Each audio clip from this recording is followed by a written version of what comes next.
দেখা যাক, আগে আমি জিতি, তারপর দেখা যাক। বিকাল 4:30 পর্যন্ত ভোট। রাতে আমার একজন কর্মী, উনি পাহারায় ছিল এলাকায়, তাকে বিনা কারণে দুইজনকে ধরে নিয়ে যাওয়া হয়েছে আমার নোয়াগাঁও ইউনিয়নের। আমি সকালে ডিসি মহোদয়ের সঙ্গে কথা বললাম, কিন্তু আমার মনে হলো ওনাকে ভুল বোঝানো হয়েছে ডিসি মহোদয়কে। তো সে এখন থানায় আছে।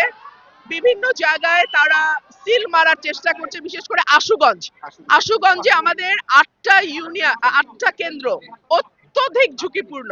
দুপুরে তারা সিল মারার একটা পায়তারা করছে বলে আমার কাছে খবর এসছে। আমি সেনাবাহিনী, পুলিশ, সবাইকে, ডিসি, সবার কাছে আমি এই কেন্দ্রগুলোর নাম পাঠিয়ে দিয়েছি।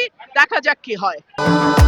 ভবিষ্যৎ হোক নিরাপদ, বিনিয়োগ হোক বিশ্বস্ত, আর আমার পছন্দ সল্ট বে। ওয়েলকাম টু সল্ট বে।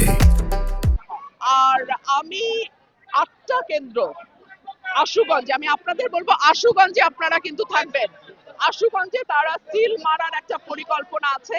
আমি সেনাবাহিনী, পুলিশ, ডিসি সবাইকে কেন্দ্রগুলো যেগুলো অতি ঝুঁকিপূর্ণ নাম দিয়েছি। দেখা যাক কি হয়।